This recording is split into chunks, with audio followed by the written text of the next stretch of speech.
Well, good afternoon everyone. Welcome to the City Bible Forum. My name is Robert Martin. I'm the Director of the City Bible Forum in Melbourne.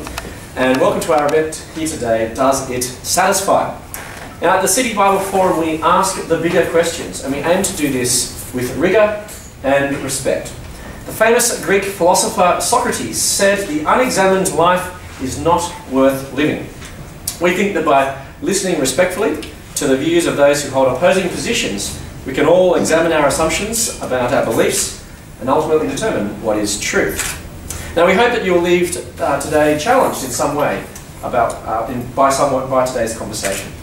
Now I'll introduce our guests in a second, but then we'll begin our discussion. But I really want our conversation today to be satisfactory. To that end, we really want to focus on the issues related to the topic advertised, and to make this satisfactory to you, we want to ensure that your questions are answered. You can participate in the conversation by sending questions via text message to the number provided. Looks like one's just come through. I'll try to incorporate your questions into the discussion, but there's likely to be more questions than time, but I'll try my best, and so please text away. So without further ado, I'd like to introduce our first guest today. He's Matt Dillahunty. Matt was raised in a loving Southern Baptist home and was a fundamentalist Christian for over 20 years. He set out to reaffirm his faith with the intention of attending seminary and becoming a pastor. Yet his faith was destroyed and he became an atheist. He's a popular speaker, debater, and the host of the TV show The Atheist Experience. We're delighted that he could join us here today. Please welcome Matt Dillahunty.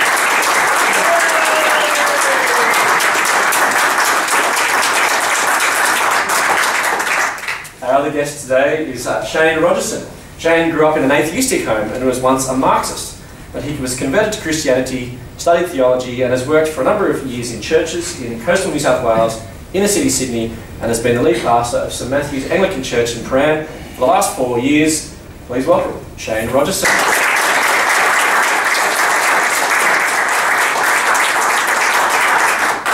Now the Rolling Stones famously sang "I Can't Get No Satisfaction," a song written expressing dissatisfaction with commercialism, the consumer culture, and sexual frustration. But what about a meaningful philosophy and outlook on life? Can we get satisfaction? Well, that's the topic of today's discussion. Does it satisfy? Which experience of life is most satisfying, atheism or Christianity? We're going to hear the stories of Matt and Shane, who both have experienced life as committed atheists and also committed Christians. So let's hear their questions. Let's hear their stories. Question and think, and we can work out which most experience of life is most satisfying. So maybe we'll start with you, Matt. I'll join us here. I'm trying not to be too obtrusive in this conversation. Share your story. What convinced you to change your mind? Yeah, so I'd spent most of my life in a Southern Baptist church, surrounded by people who had the same beliefs that I did. And they were convinced, and I was convinced, that God wanted me to be a preacher. It turns out that pretty much every person in my youth group was convinced that God wanted me, or wanted them to be a preacher.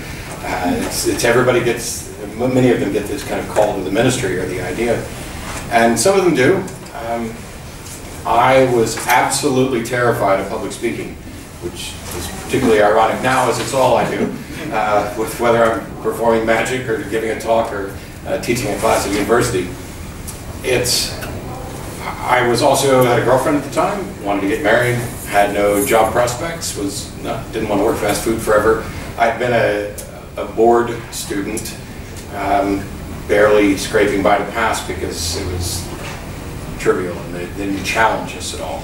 So I joined the Navy in order to kind of run away from what I thought God wanted me to do and give me a chance at a decent life and marriage. I spent 8 years in the US military, and I was a believer the entire time, but I wasn't particularly active during that time. It didn't matter that much to me. It was more of a time of let's meet other people, explore the world, do my job, make some money, and work towards a different life. I ended up in the tech industry in computer software in Austin, Texas. And when I lost my job, because I'd worked so well, basically what happened, I worked myself right out of a job, and that was very frustrating because I'm self-taught, I don't have a degree, and I worked and worked and worked, figuring that if you work hard, you're going to get something out of it, and what you get is fired in some cases. And I was pretty disillusioned, and I said, okay, this is punishment. This is God telling me that I should have done what he wanted me to do, and I didn't, and so I've lost this tech job. So now I give up. If God, if this is what you want me to do, I'll do it. I spent about 1.5 years in pretty serious prayer and study, worked with some ministers and some family members who were missionaries. At the time, my roommate was an atheist, and we had agreed not to talk about it. I believed, he didn't. We were best friends, loved him like a brother. So let's not have that conversation, but I was terrified of getting to heaven and having God say, why is this man who you love like a brother burning in hell? Why didn't you do your job? Why didn't you follow my instructions under 1 Peter 3:15 and tell him so that he might be here with you? So I set out to figure out how to convince him, and that backfired spectacularly. So tell us what happened with it, with the backfire. It's not that there was any one thing. It was, you know, I'd read the Bible many times. I'd read it as a teenager. I read it again during this process. And I started coming across arguments from secularists that were criticisms of the Bible, criticisms of belief. And I started learning more about epistemology, about how do we go about having sound reasons for things. I'd always been a skeptic, but I hadn't applied it to my religious beliefs. And when I did, it just started falling away. It wasn't like there was one moment where I went, aha, this is garbage. That's not even the case. It's, I have no good reason to believe. There's a lot of people who look at, you know, atheists as atheists are, there are no gods, you know, rah, rah, rah, and you know, you can't convince me. But really, it's the example I've given is kind of a courtroom type thing where the prosecution is accusing God of existing, and I don't think they've made a compelling case, so I'm going to vote not guilty until, you know, I have some better evidence. Okay. So, and then where did you end up after that? So once I realized that I had no good reason, I started talking to more people, and I wanted, you know, much like a new born-again Christian, I wanted to share this with people, but it felt strange to go knocking on doors, and so I started writing online. There were a couple of independent news magazines that I wrote for, and on one of them was a guy who went by a pseudonym of Skip Tumaloo, and he would pick out a particular passage in the Bible and he'd write a sermon. He was a Christian of some stripe, and I thought, well, you know, I grew up with a slightly different version of Christianity from him, and I have a different view of it now. So why don't I take that, come on in, why don't I take that same passage and show how it could be viewed or interpreted in a different way? And so we had this back and forth there. I ended up working with the atheist community of Austin. I was first told about the TV show, and I said, why would I want to watch that? Why would I want to watch a show with people who agree with me? I want to get involved with people who don't agree. But I found out that that's what the show was all about. It's a live call-in show. I started doing that. I've been doing it 10 years this month, hosting the Atheist Experience, and it's I don't know, it's changed my life. Well, and you then, Shane, let's share your story. And your story kind of, in many ways, is the opposite to Matt. Do you want to share where you started and where you ended up? Yeah, well, I'm not sure it's the opposite. I think everyone's story in the room is probably unique in some way, but there's not sort of, I don't think there's patterns of stories, but I was born at the end of the Vietnam War to a single mum, never knew my dad. I grew up in a working class family where there was no belief in God. I would say to people that the faith of my childhood was that of faithlessness. There was, never went to Sunday school or went to church or had any talk or belief about God. There was no Bibles in my home or anything like that. So my first contact with Christianity came in my high school years, and I didn't really understand what these people were about. I didn't see why belief in God was necessary for, you know, being a human being or a person. But they were very good looking, and I wanted to go out with one of them. And so I did start exploring Christianity to some degree. But my worldview, the assumption of my world was always a naturalistic universe that was fundamentally, there is stuff, it was materialistic.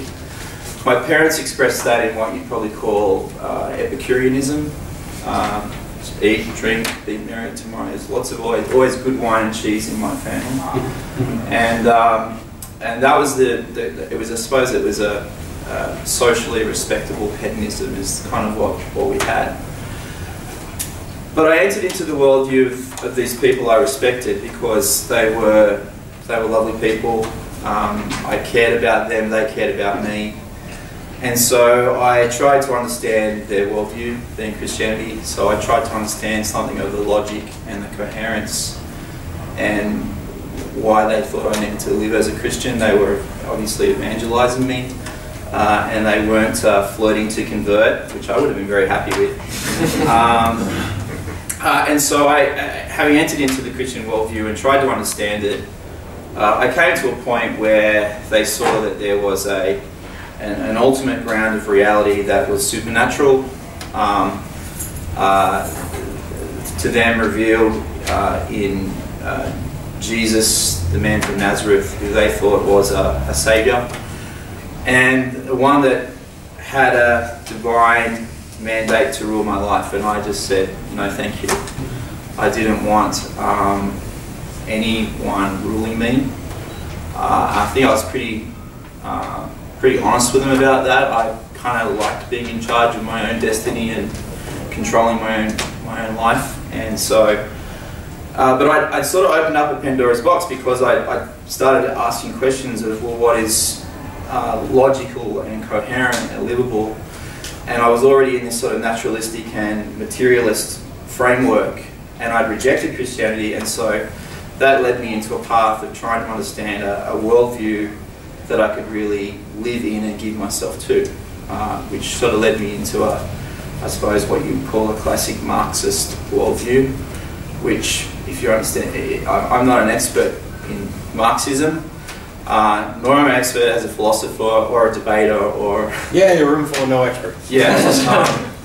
But one of the things about the socialist worldview is that it comes out of an atheistic standpoint, and it tries to understand, it gives life an overarching meta-narrative or meaning, and it was one that I thought I could give myself to, and so I did.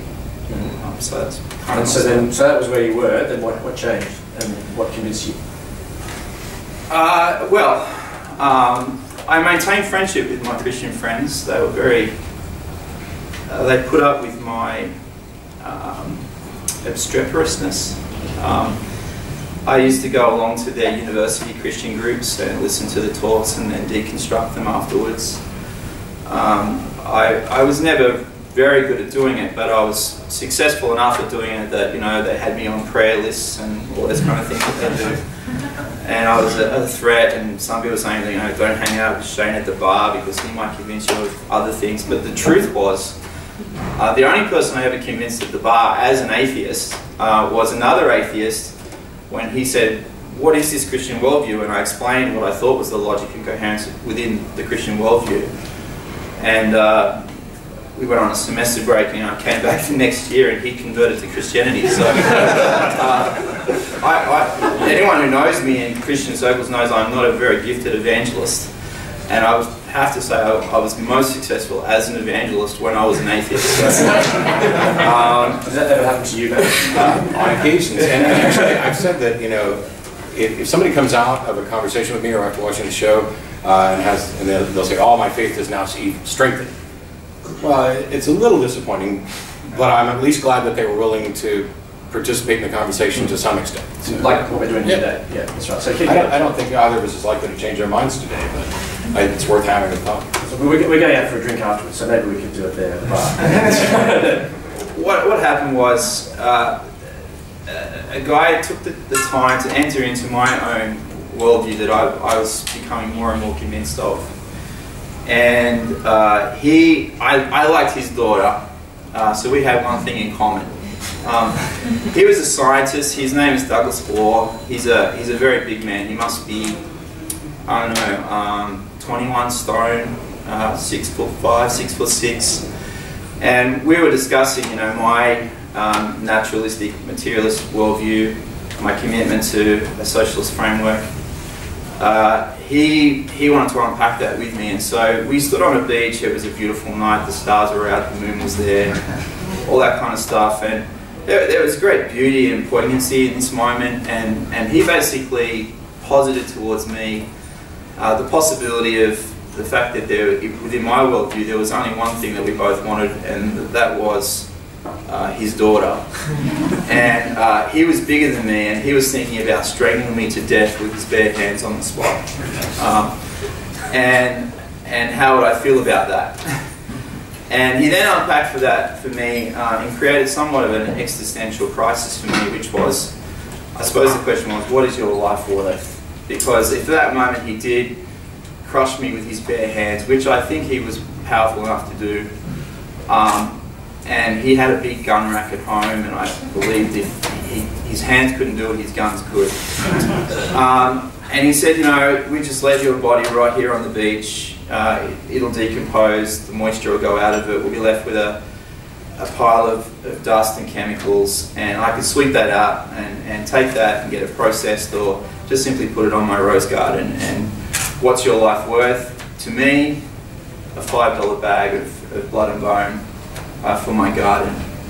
And I objected at that point. I said, well, you just can't do that, that would be unfair, that would be unjust.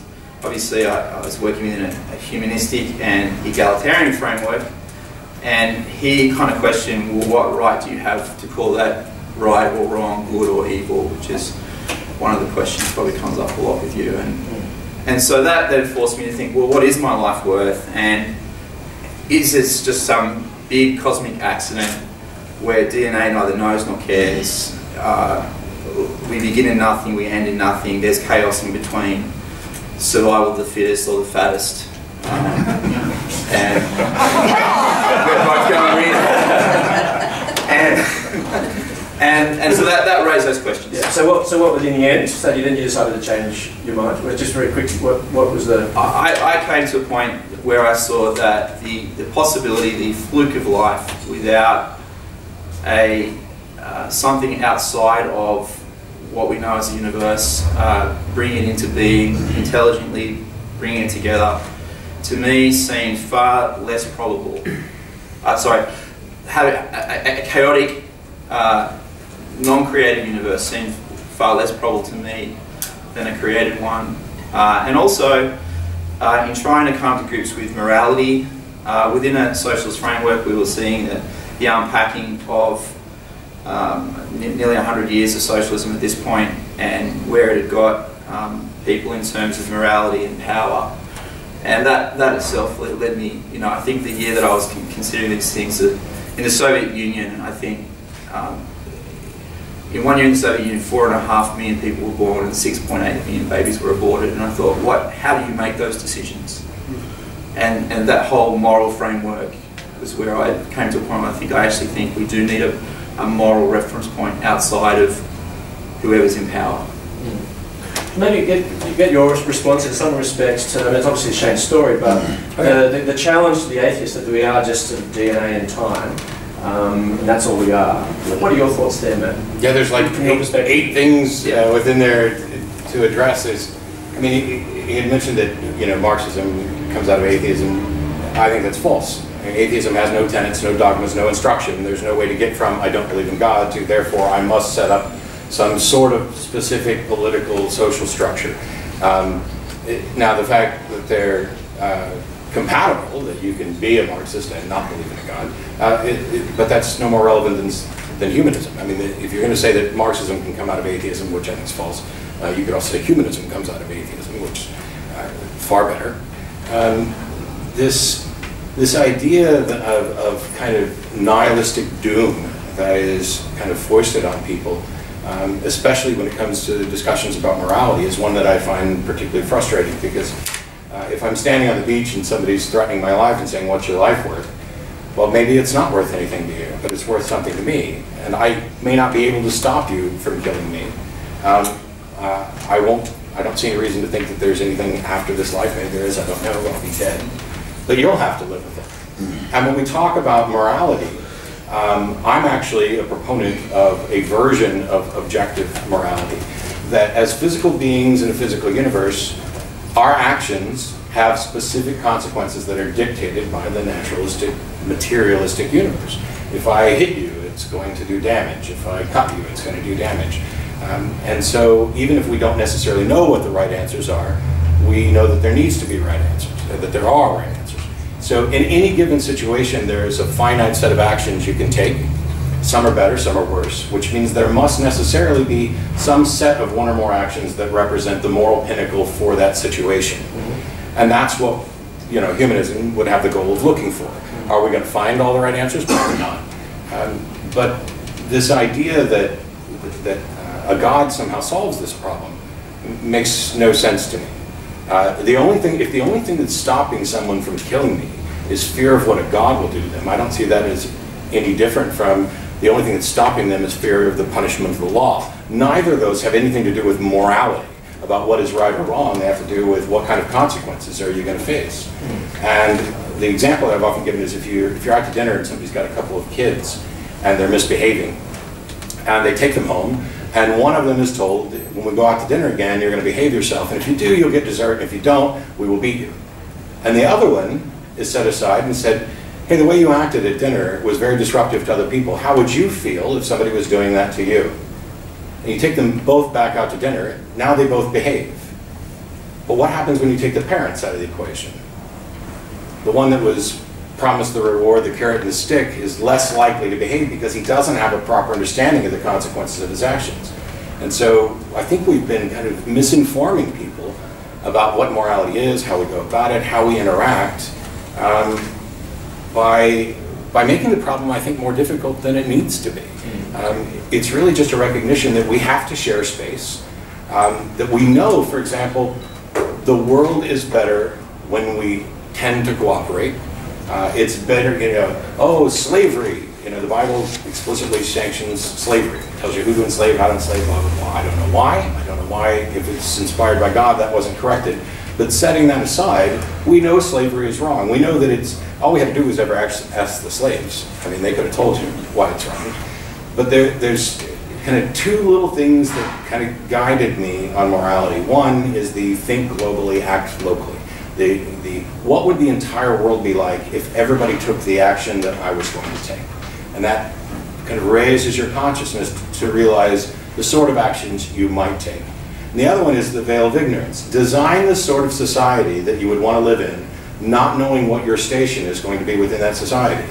Are you going to come in at a lower class or an upper class? Are there going to be classes in there? That's sort of, where we're striving for equality, where people are treated fairly under the law. We know that these things get us a better society, and I don't see any need to kind of appeal to an external deity. Can I ask at that point, you say we know justice is right, we know human dignity is right, we know this is wrong. The question is, how do you know you know? How do you know you know? Yeah. Well, it may be that what we're talking about is a difference between what we're defining as right and wrong, because to me, what I define morality as it relates to the well-being of thinking creatures. And so right and wrong are just labels for the things that benefit us versus the things that harm us. How do I... Will that change? Sure. Yeah. It may be the case that we as a species change dramatically such that some of the things that might actually be immoral in this situation aren't immoral in this. So for example, when Katrina, the hurricane, hit New Orleans and there were people stealing, they were still stealing. But the situation to change, where the most moral action was for them to take that bread to survive. Just as if somebody's having a heart attack and there's a defibrillator behind glass at a store, you break it and save their life. Whereas if you just broke it just to steal it, the motivations matter and the situations matter. As I worked through this, I was thinking through how do we decide, because that sounds like situational ethics. It is situational, yeah. But within each situation, there represents some absolute, some best group of actions. Yeah, and I suppose one of the things that I struggled with is I thought about how do we determine in that particular situation the ethical outcome or outworking that is right for that moment. Who gets to determine that? Each individual is, they're always going to make up your own mind. You need to be able to do so with recognition that it could be wrong. There may be a situation where I took an action that I thought was the best action, and then later I find out it really wasn't. And that's where we get into this kind of cooperative society where we're educating each other. Every situation is going to be a little different, but there are some situations that are going to be very similar to things that we've experienced, such that we can learn from the past. I mean, that's what we've always done. When we don't, I'm struggling to find a particularly good example that's not slavery, but we learned that society is not better if you have slavery. It's not better for the slaves or the slave owners. Yep. But that was counterintuitive because it seems so much better for the slave owners at the time. And then we find out that that's actually not the case. We also find out that it's better if we allow everyone, women, to vote and to get educated. That we shouldn't divide society by those tiers. Whereas once upon a time, you know, this kind of kingmaker mentality, it seemed like it was better for all of us if we just kept the women folk off to the side. See, that, as I thought about that, I was thinking, you know, there's things that, so for again, justice, equality, for example, and we say these things seem so right, they seem things that we ought to pursue, so do away with slavery, bring in the women's vote, all those kind of things. But that oughtness, I suppose, to me it seems arbitrary and socially constructed, unless we have some absolute to appeal to.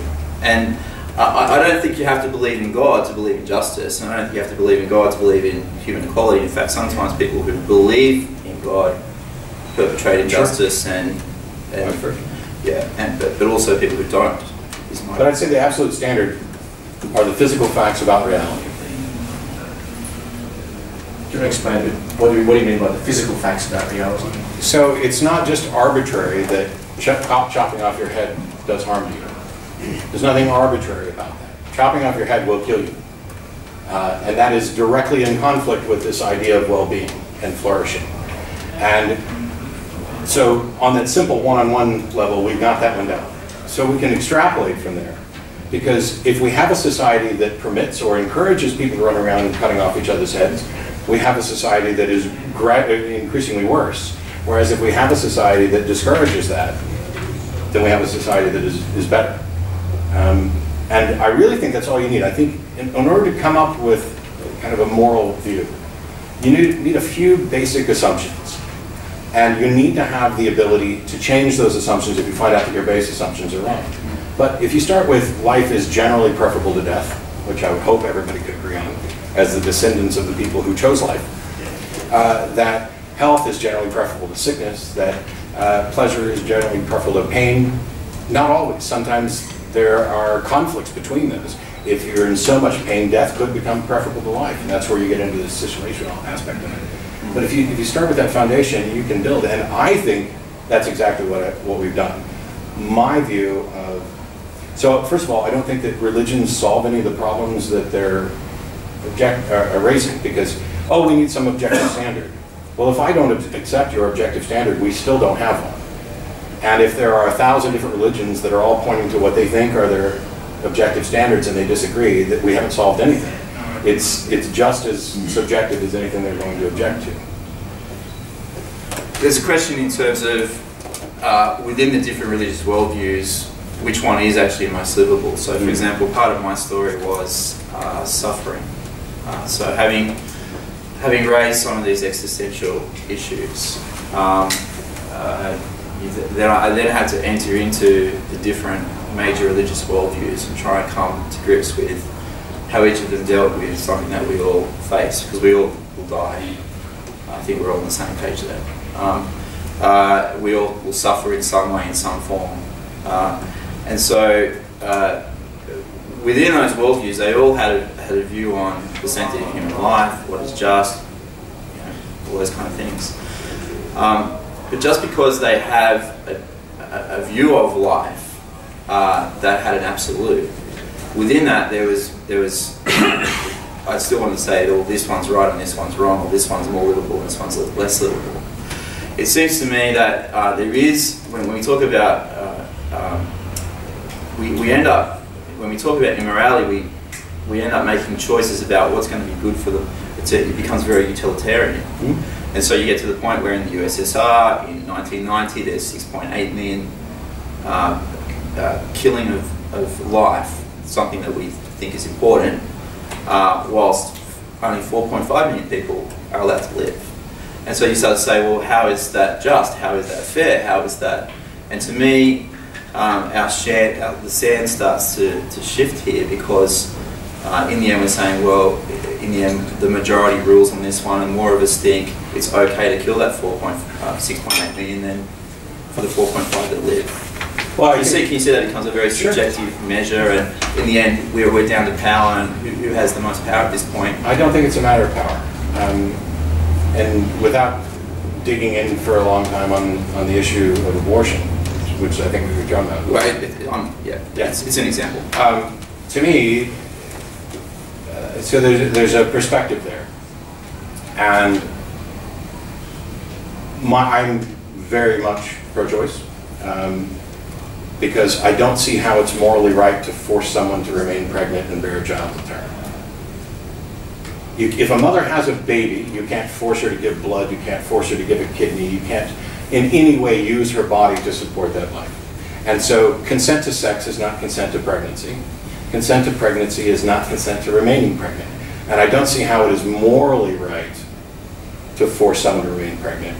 But even if we set aside the issue of morality, as a matter of law, I don't see how it could ever be legally right to force some. You're basically saying you have to give your body up to something else. You say it's not morally right to force something on someone, but it is morally right to take a thing that we value, which is life, and kill it. So how do you come to those? Is it just might is right? There's lots of questions coming in, and this probably relates to one question: is how do you get the objective foundation? And you mentioned something before, but I suppose this kind of gets to the heart of the question: how do you actually get to the objective foundation for your morality? It's a process of discovery. I mean, we're so good at it that it feels intuitive quite often. We just know X is wrong. But why do we know X is wrong? It's because we've had and experienced the problems. We've come to the understanding that slavery is wrong because we've lived through it and we've examined it. This is the whole point of the examined life. Correct. That the fact that I'm appealing to reality as the objective standard doesn't mean that we currently know or have solved all moral issues, or that we ever will. But it is the best standard I can come up with, that at least we can agree on that. Whether or not we agree on whether there's a God outside of reality or as part of reality, I would hope that we can at least agree that we're sharing a reality. There are some who don't agree. I've had debates with them. Solipsism. Yeah, and the presuppositionalists who want to say that, oh, maybe you're a brain in a vat, or how do you know you're not a brain in a vat? They watch too much Matrix, basically. We could keep talking about this for a while. I just want to be conscious of the time of getting back to some of the questions of satisfaction and of meaning, perhaps, of what is the life that is most satisfying. Rick Warren claimed that without God, life has no purpose, and without purpose, life has no meaning. Without meaning, life has no significance or hope. Matt, what do you say about that?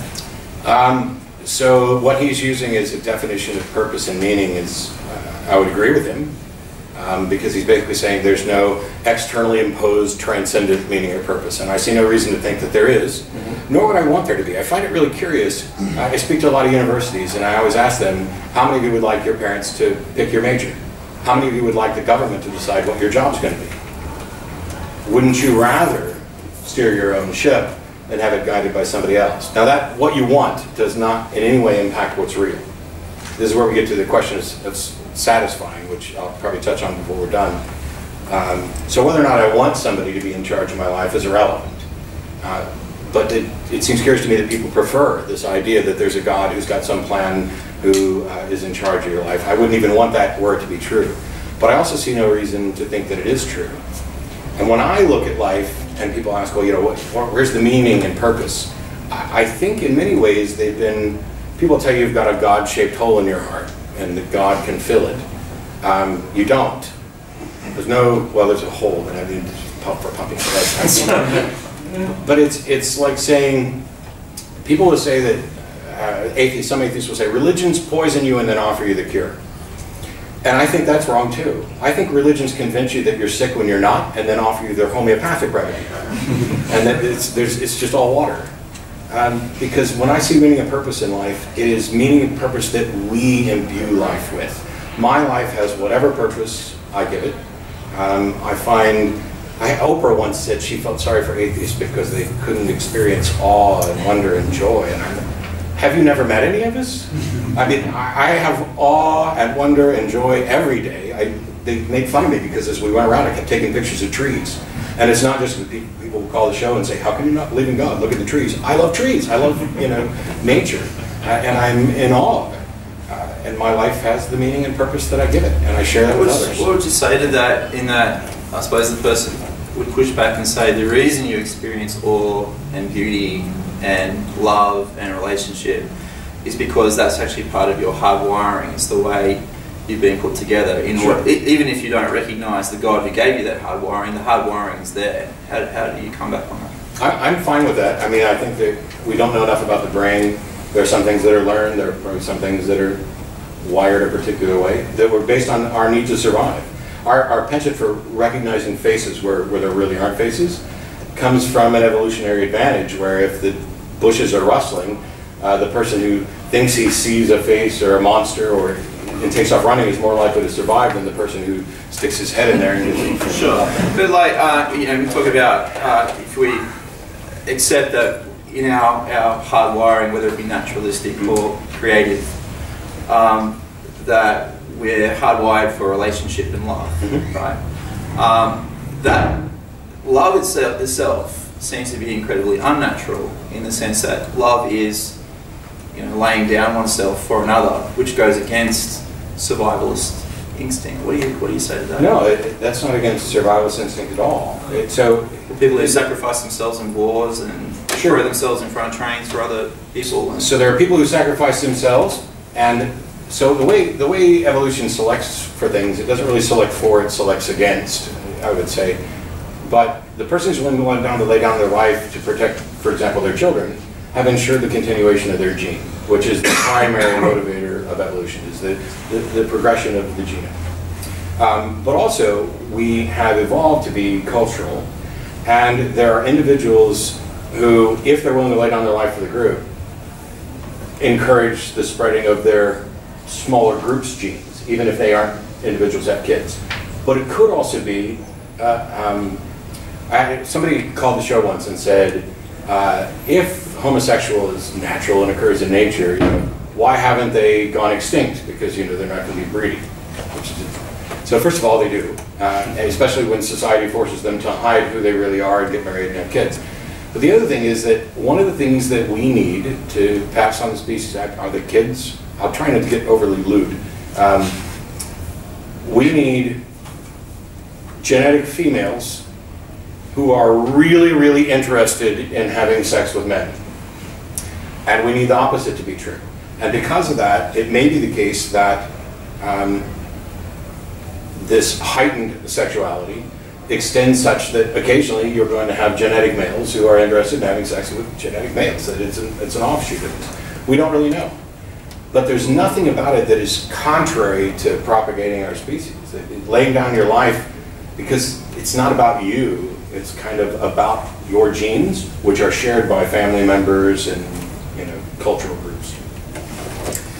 So this is one of my struggles with it, because we talk about why love, why have relationship, why not just instead of finding a life partner or many life partners these days and giving ourselves in love to them, why not just spread our genes by raping the next person who walks along the street and then killing them because I'm stronger? And again, I come back to that. Why is that any less legitimate than one that... Well, from the standpoint of nature, it's not. That happens. Ducks, as a matter of fact, Dolphins, yeah. Ducks are famous for raping, and actually what's happened is the female duck has a flap, and she can determine which male's sperm actually gets to the egg, and the rest of them go off to a dead zone. Yeah. But we're not ducks, are we? No, but we're also not running around. Right? See, we've each evolved to pass on our genes in a different way, and in our way, we've evolved to be social creatures, because there's something about the cooperation that benefits us. I mean, look what we've done from cooperation. We're sitting here recording stuff. It's going to be broadcast over the internet. I've flown halfway around, almost all the way, halfway around the world, whatever. Yeah. So it's not that nature has some intent, and this is the way we ended up because nature intended. We just ended up this way.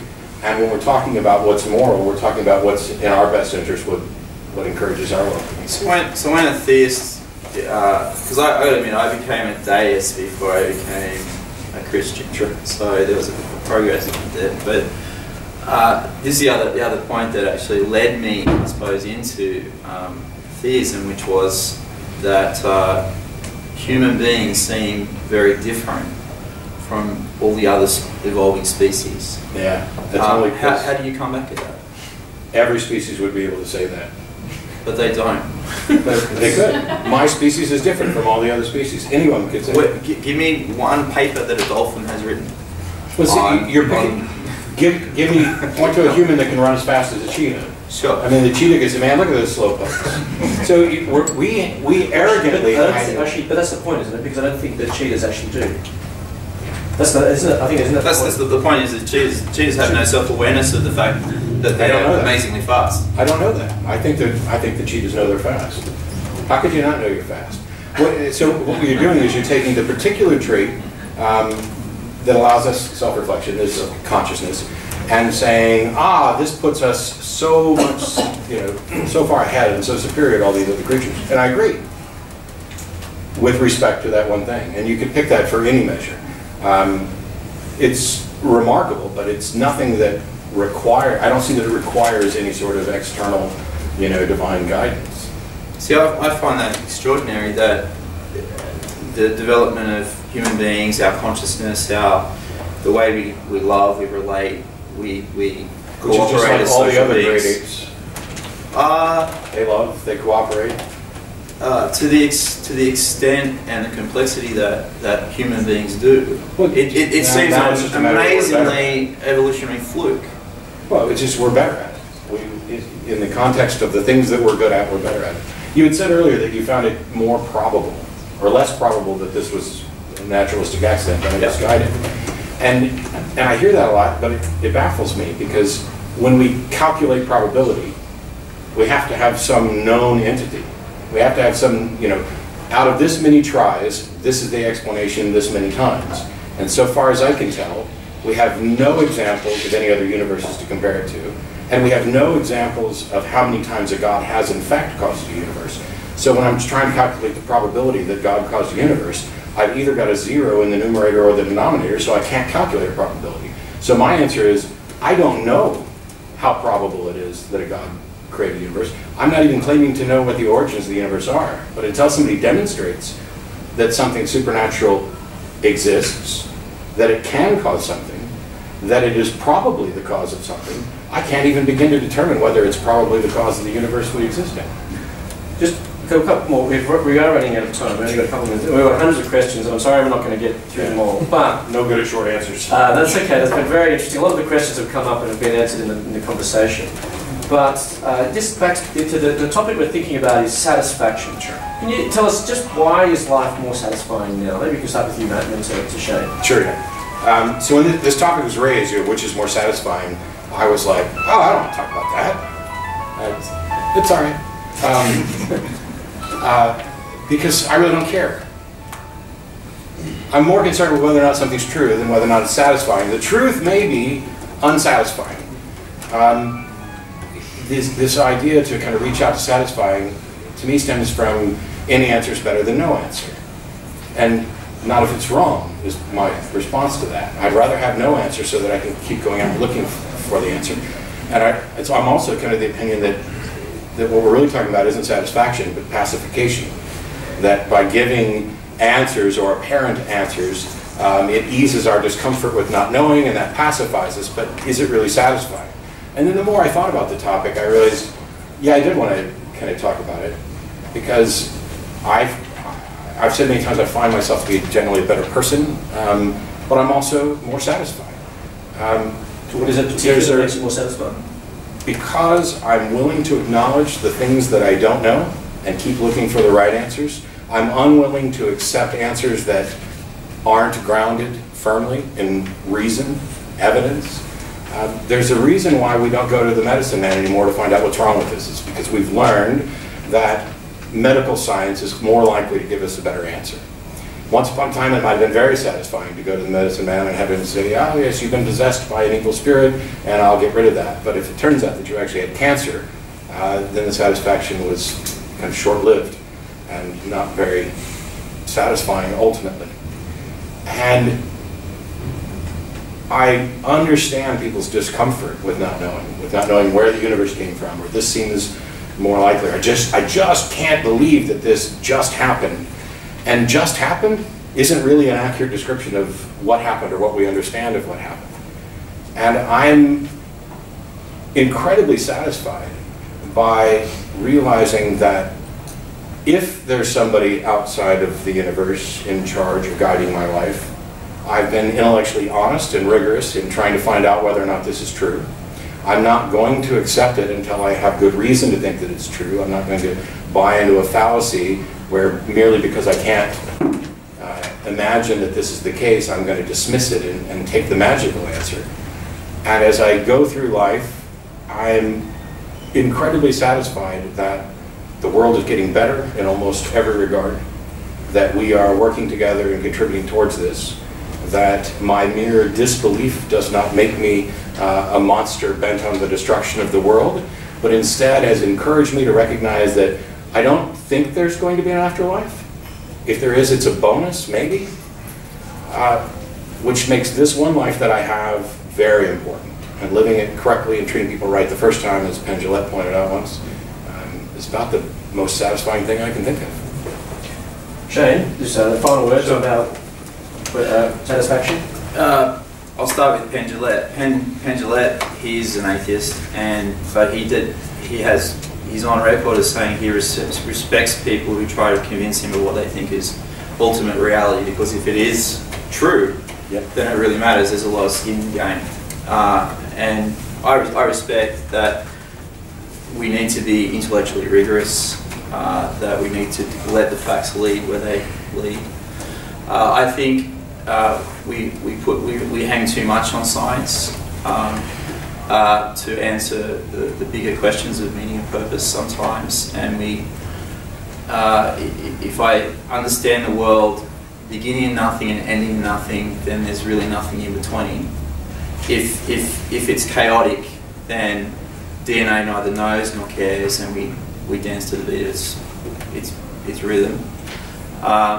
If we say there is power, whether it's the power of the state, or the power of the mob, or the power of a deity, I can honestly say it took me longer to come to religious belief, because one of the things that I was railing and pushing against was the deistic view of God as a power who just seems to be impassive.